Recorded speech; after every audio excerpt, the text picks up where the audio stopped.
Hello, this is Alex. Welcome to Boomstick Gaming and to my review of the reverse horror action adventure, Carrion. It's time for you to become the science abomination as your fleshy amalgamation of blood, bone, and viscera evolves into the perfect, beautiful organism, far superior to those crude Homo sapiens.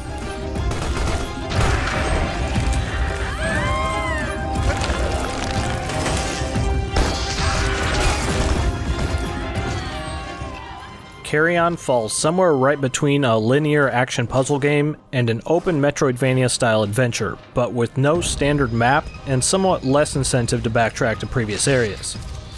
This makes it so the journey has a pretty swift and straightforward pace, but does leave some room for exploration for those who choose to seek it out.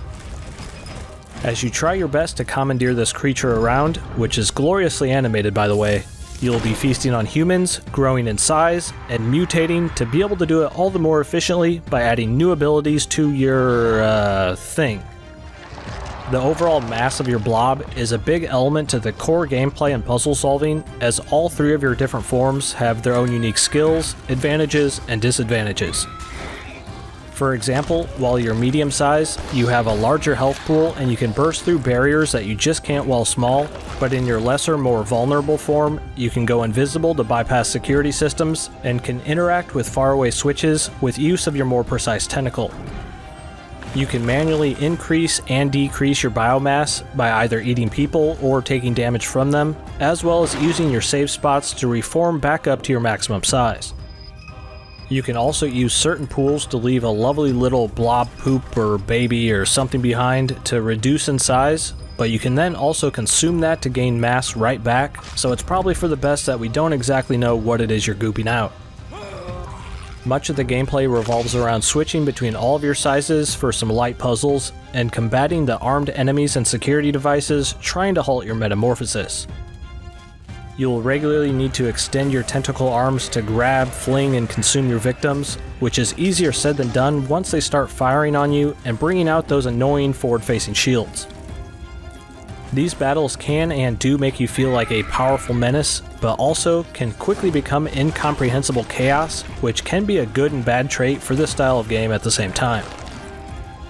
About halfway through Carrion, the combat setups get much more dangerous, where it shifts a greater focus to your ability to mind control humans. This allows you to take over and control them to interact with switches or to turn them against each other, which is strangely satisfying as you start to slowly feel more and more like an evil mastermind as the journey progresses.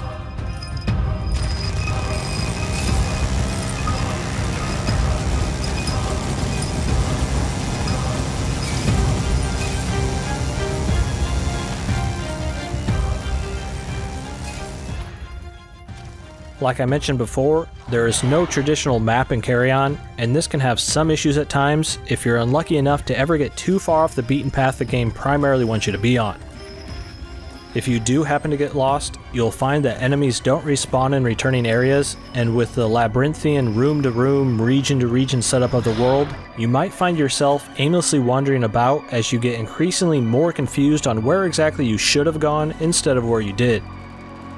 If you're able to maintain that forward momentum and stick to the main path the progression is trying to funnel you towards, it's really quite a fun adventure, but just keep in mind that wandering aimlessly, more so than the average Metroidvania, might just happen from time to time.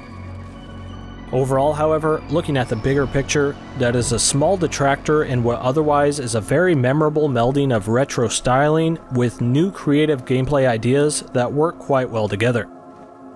If you value fresh experiences that don't quite feel like most other games, over raw breadth and depth, you'll likely enjoy the tightly crafted and grafted terrorizing romp through Carrion.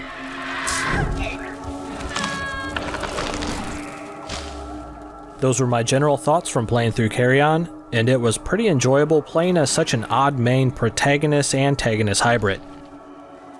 Let me know what you think of Carrion from what I showed off today, or if you've picked it up, let me know what you think as well. As always, this has been Alex from Boomstick Gaming, and thanks for watching.